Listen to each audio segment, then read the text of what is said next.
तो सालार की एंडिंग में क्या हुआ, सालार में अब कितने सारे विलन बचे हुए हैं और कौन कौन से विलन आपस में मिलके टीम बनाए हैं, एंड अगर उसमें से कुछ विलन टीम बनाए हैं तो उसमें से कौन सी टीम ज्यादा पावरफुल है, एंड अगर कोई टीम पावरफुल है तो कौन सी टीम हमारे देवा और वर्धा से सामने सामने से लड़ाई करेगी। क्योंकि सारे की सारे जो विलन्स है वो केवल देवा वर्धा से लड़ाई नहीं करने वाले, ये सभी पहले आपस में लड़ाई करेंगे, मतलब खानसार में आपस में तबाही मचेगी। फिर उसमें से कुछ ही विलन बचेंगे जो देवा और वर्धा से लड़ाई करेंगे। देवा और वर्धा कैसे उन विलन से जीतेंगे और कैसे देवा जो है वो वर्धा को खानसार की गद्दी दिलाएगा। और सबसे बड़ी बात, भारवा जो कि सौर्यांगा है, देवा वो भी सौर्यांगा है, लेकिन दोनों का मकसद अलग अलग है। एक गद्दी को जलाना चाहता है और एक गद्दी को अपने दोस्त को दिलाना चाहता है। तो ये प्रॉब्लम कैसे सॉल्व होगी, सबसे इंपॉर्टेंट देवा कैसे खानसार को बिल्ड करने के बाद और उसे वर्धा को दिलाने के बाद खानसार छोड़ के अपने मम्मी के साथ बाहर चला जाएगा। आफ्टर दैट कैसे देवा और वर्धा में दुश्मनी होगी। इन सभी क्वेश्चन का आंसर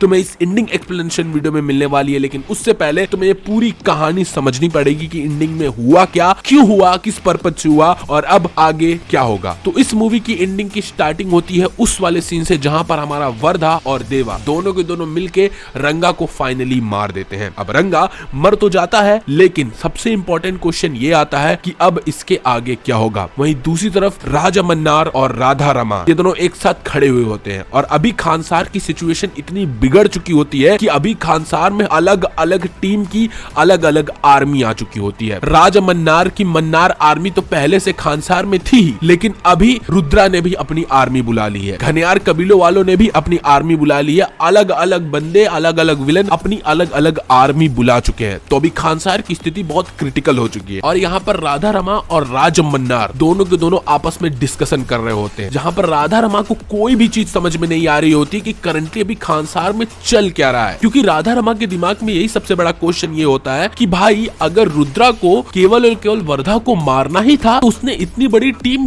क्यों बुलाई, और अभी खानसार में हर कोई खानसार की गद्दी क्यों चाहता है, सभी के सभी आपस में लड़ाई क्यों करना चाहते हैं। और यही सारे क्वेश्चन लेकर के वो जब राजा मन्नार से पूछती है कि पापा ये सारी चीजें हो क्या रही है, एंड उसके बाद राजा मन्नार उससे बोलता है कि we all are violent person, हमारे खून में ही वायलेंस है। एंड सबसे इंपॉर्टेंट बात यह है कि मुझे ये बात पता थी कि पहले से ही सबको गद्दी ही चाहिए। मतलब अगर जो तुम देख रही हो वो असली सच्चाई नहीं है, सबका मेन पर्सपेक्टिव मेरे गद्दी पे ही था। एंड यही रीजन था कि मैं खानसार से बाहर गया था, एक बहुत बड़ी वेपन्स डील हुई थी एंड वो वेपन्स डील खानसार में ही किसी ने की थी और वही मैं देखने गया था कि भाई कौन ऐसा बंदा है जो मेरे अलावा, खानसार के राजा के अलावा खानसार में इतनी बड़ी वेपन्स डील कर रहा है। इसका सीधा मतलब ये है कि खानसार में वायलेंस शुरू होने वाला है और सबसे पहले हमसे कोई अलग है तो वो हमारे अपने ही हमसे अलग होंगे और हमारे खिलाफ वही सबसे पहले लड़ाई करेंगे। और इसका मेन पर्पज यही है कि सबको चाहिए गद्दी और कुछ भी नहीं चाहिए। जहां पर सबसे पहला विलन होगा रुद्रा, एंड रुद्रा इतना पावरफुल विलन होता है कि वो जा करके अपने मामा को भी अपने साथ ले लेता है। एंड ये जो उसका मामा होता है ये भी कोई हल्का फुल्का विलन नहीं है, ये भी एक सरदार है, रुद्रा भी एक सरदार है। एंड ये दोनों सरदार आपस में जाके मिल जाते हैं। लेकिन सबसे इंपॉर्टेंट बात, जब राजा मन्नार बोलता है कि रुद्रा तो है लेकिन उसके साथ पंडित भी है, और पंडित एक ऐसा विलन जो कि किसी की भी हालत खराब कर सकता है। राजा मन्नार बोलता है तुम्हें नहीं पता, मुझे पता है कि पंडित क्या क्या कर सकता है। पंडित को जितने हल्के में लोग ले रहे हैं वो उतने हल्के में लेने वाला कैरेक्टर है नहीं। जहां पर एक तरफ रुद्रा, मामा और उसके साथ जो पंडित, एक अलग टीम बन चुकी है। एंड वहीं दूसरी टीम आती है जो कि है घनियारों की टीम। घनियारों की टीम में ही जो ये कैरेक्टर होता है जिसका नाम होता है वाली, यही वो बंदा होता है वेपन्स डील जो कि करता है। मतलब राजा मन्नार के खानसार छोड़ने से पहले ही ये दिमाग में हमने बैठा चुका था कि इसको खानसार की गद्दी चाहिए, इसीलिए इतने ज्यादा वेपन्स डील ये कर लिया था कि भाई सारे के सारे वेपन्स खानसार में आएंगे तो पहले ही ये लड़ाई करने के लिए अपनी पूरी वेपन्स को मंगा लिया था। और वहीं घनियार के जो बाकी लोग होते हैं जो वाली को मारने के लिए जाते हैं, देन वाली उन सबको बोलता है सौर्यांगा कबीले को तो मन्नार कबीले ने खत्म कर दिया था क्योंकि सौर्यांगा कबीला पावरफुल था। लेकिन क्या तुम्हें पता है कि उसने घनियार कबीले को क्यों नहीं खत्म किया था? इसलिए नहीं खत्म किया था क्योंकि घनियार कबीले के लोग अलग अलग रहते थे, एकजुट मिलके नहीं रहते थे। और अगर हम एकजुट हो जाएं तो इन मन्नार वालों की हालत खराब कर देंगे और उस गद्दी पे हमारा भी राज होगा। मतलब इनको भी गद्दी ही चाहिए। एंड आफ्टर दैट घनियार कबीले के भी सारे के सारे लोग और ये पूरा का पूरा वेपन जो है तैयार होकर के एक साथ मिल जाते। मतलब दो टीम बन जाती है, पहली रुद्रा की टीम होती है, दूसरी घनियार कबीले की टीम होती है। है। अब तीसरी जो सबसे भयंकर और मोस्ट इंटेलिजेंट टीम होती है सौरियांगा की टीम, यानी भारवा की टीम। जैसा कि यहाँ पर राजा मन्नार अपनी बेटी राधा रमा को बताता है, आज से 20-30 साल पहले जब मैं राजा बनने वाला था, उससे पहले सौरियांगा कबीला यहाँ का राजा बनने वाला था, लेकिन मैंने उस वक्त रातों रात सभी सौरियांगा कबीले वालों को मरवा दिया, बट उसमें से सौरियांगा कबीले के जो बच्चे थे वो जिंदा बच गए। वो बच्चे आज बड़े हो गए एंड आज वही हमको मारने के लिए तैयार खड़े हैं। और वहीं ये बात पता चलती है कि जो भारवा है, मतलब राधा रमा का पति, वो एक सौरियांगा है। और ये बात सुन करके राधा रमा के पैरों के नीचे से जमीन खिसक जाती है।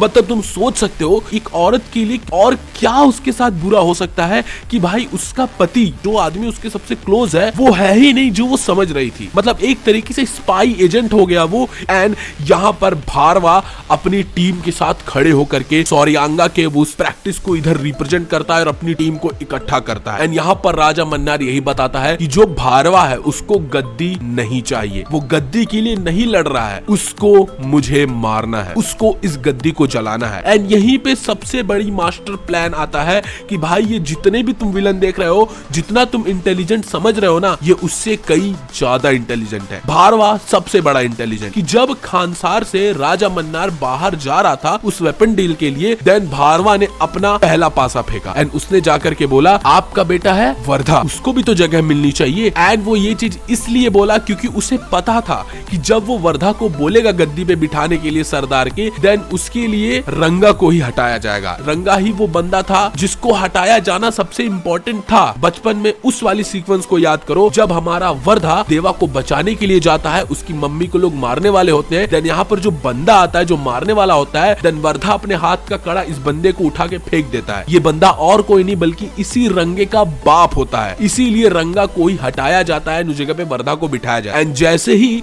उसका बेटा रंगा की जगह पे राजा बनाया जाता है, इधर वो दूसरा पासा फेंकता है रंगा से, देख तू अपने गद्दी से इतना प्यार करता है ना, इन्होंने ऐसे हटा के बिठा दिया। अब एक ही सोल्यूशन है, तू जो है तू वर्धा को मार दे। और वर्धा को तू कैसे मार सकता है? क्योंकि इसके निबंधन के किताब में ही लिखा है कि बलवान का ही राज्य, बलवान की ही गद्दी। मतलब अगर तू पावरफुल है तो तू कुछ भी कर सकता है। ये सब भी कम हरामजादे नहीं होते। जहां पर रंगा का तो हमें पता होता है कि उसका मेन फोकस होता है कि उसे वर्धा को मारना है, क्योंकि वर्धा उसकी गद्दी ले लिया है। लेकिन यहाँ पर रुद्रा जो होता है वो यहाँ पर एक अपॉर्चुनिटी देखता है। हमें देखने को मिला है मूवी में, रुद्रा जो है उसकी दुश्मनी वर्धा से होती है। एंड जैसे ही सीज फायर लगने से पहले रुद्रा वर्धा को मारने भी वाला होता है, लेकिन उसका मेन फोकस वर्धा को मारना नहीं होता है, उसका मेन फोकस गद्दी लेना होता है। वर्धा तो एक सेकेंडरी चीज थी, लेकिन उससे पहले उसे कोई अपॉर्चुनिटी नहीं मिल रही थी लड़ाई करने के लिए। लेकिन यहाँ पर वर्धा वाला एक अपॉर्चुनिटी मिल जाती है, इसीलिए वो लड़ाई करने चला जाता है। एंड जैसे ही सीज फायर लगता है, वो तुरंत उस सीज फायर को हटाने के लिए मांग कर देता है। मतलब यहाँ भैरवा अपना गेम खेल ही रहा होता है, इधर से रुद्रा भी अपना गेम खेल रहा होता है। जहाँ भैरवा का मेन पर्पज होता है कि सब साले आपस में लड़ के मर जाएं, वहीं रुद्रा का होता है कि मैं तो पावरफुल हूँ, मुझे एक और चाहिए लड़ाई करने का बस। एंड उससे वो कोर मिल जाता है। और यहाँ पर भैरवा के पास प्लस पॉइंट भी है, क्योंकि उनका एक आदमी, जो सौरियांगा का एक आदमी बाकी कबीले के 4 आदमी के बराबर है। एंड तीसरी टीम आती है हमारे देवा और वर्धा की, जो कि भाई 1 मैन आर्मी है, लास्ट में वही जीत। और चौथी हमारी टीम ऑब्वियसली राधा रमा और राजा मन्नार की टीम है। तो 4 मिला करके टोटल टीम से, जिसमें से सबसे पावरफुल टीम हमारी देवा और वर्धा की है, ऑब्वियसली हीरो है। लेकिन विलन में सबसे पावरफुल अगर टीम किसी की है तो वो रुद्रा की टीम है, क्योंकि उस रुद्रा भी है, पंडित भी है, मामा है, वो भी है। तो ये बहुत पावरफुल टीम है। दूसरे नंबर पे जो सबसे पावरफुल टीम मुझे लगती है भारवा की टीम है। तीसरे नंबर पे सबसे पावरफुल टीम जो है घनियार की टीम है। और चौथे नंबर पे सबसे कमजोर राजा मन्नार की टीम है। लेकिन राजा मन्नार जो ये बात बोलता है कि मुझे पहले से ही पता था कि ये दिन कभी ना कभी आएगा, मतलब सभी लोग मेरे गद्दी के पीछे पड़ेंगे, इसका मतलब ये है कि वो कुछ ना कुछ प्लानिंग तो किया होगा, क्योंकि वो खुद बोला है कि उसे पता था। मतलब वो खुद प्लानिंग किया होगा ना कि भाई ये दिन आएगा तो मैं उस दिन के लिए क्या करूंगा। क्योंकि सोचो भाई, वही राजा मन्नार की बात हो रही है जिसने सौरियांगा कबीले को रातों रात मरवा दिया था। तो यहाँ पर वो क्या करेगा किसी को कुछ नहीं पता। मतलब वो प्लानिंग तो 100% कुछ ना कुछ किया होगा। एंड इतने हल्के से उसे कोई नहीं मार पाएगा। वो कुछ ना कुछ विलन को तो मार के ही मरेगा, ये तो पक्का है कि वो मर जाएगा। एंड ये बात सुन के राधा रमा शॉक में चली जाती है। एंड बाहर निकल करके जब वो ये वाला डायलॉग बोलती है, मन्नार आर्मी से कहो कि सिर्फ गेट पर नहीं पूरे खानसार में हाई अलर्ट पे रहे। बहुत ही खतरनाक डायलॉग होता है, लेकिन उस समय धेरू जो होता है वो ये भी रिवील करता है कि अब तक जो तूने पता किया कि तुम्हारे कितने दुश्मन हैं, वो सब तो सही है, लेकिन सबसे बड़े दुश्मन को तुमने अभी तक नहीं पता किया, जो है देवा। मतलब जो सौर्यांगा कबीले का राजा बनने वाला था, तूने उसको भी मरवा दिया, लेकिन उसका बेटा अभी भी जिंदा है। खानसार का असली राजा अभी जिंदा है। और ये बात राजा मन्नार को भी नहीं पता होती, राधारमा को भी नहीं पता होती, और राजा मन्नार ये बात सुन के वो खुद शौक में चला जाता है कि ऐसा कैसे हो सकता है। लेकिन राजा मन्नार को जब ये बात पता चलती है कि उसका बेटा ही था जो कि उसी के मेन दुश्मन के बेटे को बचाया था। इसके लिए बचपन में तुम्हें याद होगा, जब इधर राजा मन्नार सौर्यांगा कबीले वालों को रातों रात मरवा रहा था, उसी दिन उसका बेटा यानी वर्धा जाकर के देवा और उसकी मम्मी को बचाता है एंड खानसार से बाहर निकाल देता है। एंड उसी दिन वो अपने हाथ का कड़ा उठा के फेंक के इस बुड्ढे को दे देता है, जो कि रंगा का बाप होता है। एंड ये बात जब पता चलती है राजा मन्नार को, वो शौक में चला जाता है, क्योंकि ये सच्चाई तो उसे पता ही नहीं थी। एंड ये सच्चाई के लिए अब वो बिल्कुल शौक में है। एंड अब वो आगे इससे निपटने के लिए क्या प्लान बनाएगा, किसी को नहीं पता। ये बात तो हमें पता चल जाती है। एंड वही हमें देखने को मिलता है कि अब खानसार का गेट जो है वो बंद हो चुका है। मतलब अब अंदर युद्ध का नंगा नाच होगा। चारों तरफ लाल कलर ही दिखेगा, लेकिन आग से ज्यादा खून का लाल रंग ज्यादा दिखने वाला है। वहीं लास्ट में जहां पर हमें देवा का सौर्यांगा रिवील किया जाता है, वहां पर वर्धा खड़ा हुआ होता है। वर्धा को ये बात बचपन से पता थी कि हमारा देवा जो है वो सौर्यांगा है, क्योंकि नॉर्मली सोचो कि अगर उसे सौर्यांगा नहीं पता होता तो बचपन में वो कैसे जाकर के उसका हेल्प करता। मतलब वो इसीलिए हेल्प किया था क्योंकि वो सौर्यांगा था ना, तो बचपन से ही वर्धा को पता है कि देवा सौर्यांगा है। एंड आफ्टर दैट फिर वहां पर हमारा वर्धा बोलता है अपने भाई से, तू मुझसे पूछ रहा था ना कि बचपन में मैंने इसका नाम क्या रखा था, सलार नाम रखा था। और ये वो पॉइंट होता है जहां पर ये स्टोरी अब पीक करने वाली है। अब तक हमने पूरी एंडिंग एक्सप्लेन कंप्लीट कर लिया है। अब बात करते हैं इसके फ्यूचर का कि अब आगे होगा क्या। तो देखो, इसके आगे की कहानी और भी इंटेंस हो जाएगी, क्योंकि 4 टोली तैयार हो गई है। एंड इन 4 टीम्स में कौन टीम किस टीम से लड़ाई करेगी उसके बारे में बात कर लेते हैं, और कौन सी टीम जीतेगी और कौन सी टीम मरेगी। सबसे पहले मैं बात करना चाहूंगा रुद्रा की टीम के बारे में। सबसे पावरफुल टीम रुद्रा के साथ है हमारा Pandit, most violent character of Khansaar. जिस तरीके से इसकी हाइप बिल्ड की गई है, मुझे लगता है कि सबसे भयंकर कैरेक्टर ये होने वाला है। तो इसके लिए इससे लड़ाई करेंगे हमारे देवा और वर्धा। देवा और वर्धा ही रुद्रा और पंडित से लड़ाई करने वाले हैं, जहां पर हमारा वर्धा जो है वो रुद्रा को मारेगा और देवा जो है वो पंडित को मारेगा। अब दूसरी टीम आती है जो कि है हमारी घनियार वालों की टीम। अब जो घनियार वालों की टीम है, ये भी कम पावरफुल टीम नहीं है। इनके पास बहुत सारे वेपन्स है, क्योंकि बहुत भयंकर वेपन्स की डील हुई थी। और इनकी लड़ाई होगी डायरेक्ट राजा मन्नार से। ये डायरेक्ट राजा मन्नार से भिड़ेंगे और दूसरे इनके दुश्मन होंगे रुद्रा। लेकिन मोस्ट प्रोबेबली ये लड़ाई करेंगे राजा मन्नार से। एंड राजा मन्नार प्लान बना के रखा है, उसे हल्के में मत लो। वो इन घनियार कबीले वालों को ऐसे करके खत्म कर देगा। हाँ, कोई बड़ी बात नहीं है उसके लिए, वो इजिली खत्म कर देगा घनियार कबीले वालों को। एंड घनियार कबीले वाले यहाँ पर एलिमिनेट हो जाएंगे। एंड अब बचता है राजा मन्नार कैसे मरेगा और राधारमा कैसे जिंदा बच जाएगी। तो राजा मन्नार जो है उसको मारेगा और कोई नहीं बल्कि भारवा, यानी हमारे सौर्यांगा कबीले वाले। यहाँ पर जब भारवा सौर्यांगा कबीले का मेन लीडर राजा मन्नार को मारेगा, उस टाइम वो राधारमा को नहीं मारेगा। क्यों? क्योंकि राधारमा की कोई भी गलती नहीं है यार। ध्यान से मूवी की स्टार्टिंग से देखो, she is the most innocent villain. उसने शुरुआत से किसी का कुछ भी नहीं बिगाड़ा है, बस वो अपने बाप की जागीर को संभाल रही है और वो कुछ भी नहीं कर रही है। इसके ऊपर मैं प्रॉपर अभी वीडियो भी बनाऊंगा कि most innocent villain of Khansaar जो है वो राधारमा ही है। राधारमा ने कुछ भी किसी का नहीं किया है। एंड यही रीजन है कि उसको कोई भी नहीं मारेगा, बस उसको खानसार से लोग बाहर भले निकाल देंगे, लेकिन उसको कोई टच भी नहीं करेगा। लेकिन उस टाइम पे जहां पर सौर्यांगा कबीले का ये भारवा राजा मन्नार को मारने वाला होगा, उस टाइम क्योंकि राजा मन्नार ही था ना जो देवा के बाप को मरवाया था, देन वो देवा को बुलाएगा एंड देवा से कहेगा भारवा कि इसी ने तुम्हारे बाप को मारा है, इसको मार दो। देन देवा बोलेगा कि मैं नहीं मारूंगा। ये चीज देख करके भारवा काफी शॉक में हो जाएगा कि ये क्यों मारना नहीं चाहता है, लेकिन देवा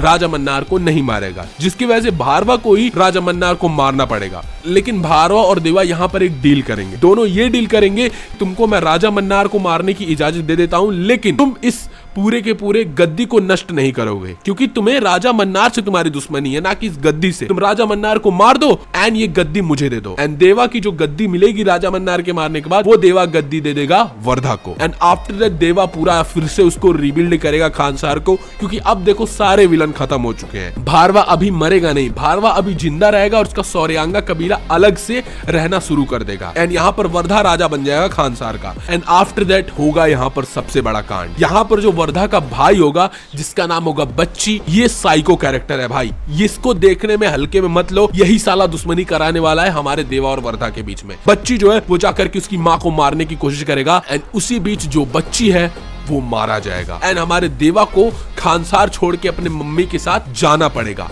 लेकिन आफ्टर दैट सबसे बड़ा क्वेश्चन ये है कि इसमें श्रुति हसन वाला कैरेक्टर कैसे आता है। श्रुति हसन का बाप होता है, वो भी एक बहुत ही इंपॉर्टेंट कैरेक्टर है, क्योंकि उस टाइम को याद करो जब वेपन्स डील हुई थी घनियार कबीले के बीच में। अब इस वेपन डील को कराने वाला और कोई नहीं होगा बल्कि इसका ये बाप ही होगा, एंड ये बात राधा रमा को पता चल जाएगी। राजा मन्नार तो बाद में मर जाएगा, लेकिन राधा रमा का मेन फोकस ये होगा कि भाई ये सभी स्टार्ट हुआ था इसके वजह से, इसके वेपन्स डील की वजह, इसीलिए राधा रमा इसको ढूंढने की कोशिश करेगी, लेकिन ये पूरे देश को छोड़ करके बाहर चला जाएगा। लेकिन ये कभी ना कभी खानसार में देवा की हेल्प किया होगा, जिसकी वजह से देवा इसको एक वचन दिया होगा कि तुम्हें मदद की जरूरत होगी तो मुझे याद करना। एंड उसके बाद फिर यही प्रेजेंट स्टोरी आएगी कि श्रुति हसन जो है वो इंडिया में आती है, एंड राधा रमा उसको पकड़ने की कोशिश करती है, एंड फिर यहाँ पर ये बुढ़ा हमारे देवा से हेल्प मांगता है, एंड देवा हेल्प करके श्रुति हसन को बचा लेता है। लेकिन राधा रमा को बात पहले से ही पता होती है, बुढ़े को देवा ने वचन दिया है, मतलब अगर हम उस लड़की को बाहर निकलवा ले तो देवा भी बाहर निकल आएगा। एंड जैसे ही वो लड़की बाहर निकल के आती है, देवा भी बाहर निकल करके आ जाता है, एंड वो खानसार के सील को रोक देता है। एंड यही चाहती थी राधा रमा कि खानसार की सील को कैसे भी करके रोक दिया जाए। एंड खानसार की सील जैसे ही रुकती है, यहाँ पर वर्धा और देवा की जो दुश्मनी थी वो फिर से ताजा हो जाएगी, और इसी की वजह से देवा जो है वो खानसार में फिर से जाएगा, एंड वर्धा उसे मारने के लिए आएगा। बट इस बार जैसे ही वर्धा देवा को मारने वाला होगा, उसको उसकी बचपन की दोस्ती याद आ जाएगी, एंड वो नहीं मारेगा। ये मैंने तुम्हें ऊपर ऊपर की पूरी स्टोरी बताई है, ये सब होने का क्या रीजन है, क्यों ऐसा हुआ, किस लिए ऐसा हुआ, मैं कहां से अपने दिमाग में बना करके ये सारी बातें बता रहा हूं, इन सब का एक लॉजिकल रीजनिंग है, और इन सब का मैं प्रूफ दूंगा कि मुझे ये सारी चीजें कैसे पता चली। और हाँ, और डीप में मैं एक्सप्लेन करूंगा कि भाई क्यों देवा अपनी मम्मी के साथ भाग करके आ गया उसके भाई को मारने के बाद, वो वर्धा से लड़ाई भी तो कर सकता था। भाई बहुत सारे क्वेश्चन के आंसर है जो मैं सालार 2 के स्टोरी एक्सप्लेनेशन वीडियो में एक्सप्लेन करूंगा, जो कि वीडियो 1-2 दिन में आ जाएगी, एंड अगर आ गई होगी तो यहाँ पे आ रही है, क्लिक करके जाकर के जरूर देखना। और बाकी सालार वीडियो, इंटरेस्टिंग वीडियो यहाँ पे आ रही है, इसको क्लिक करके जाकर के जरूर देखना। Bye bye.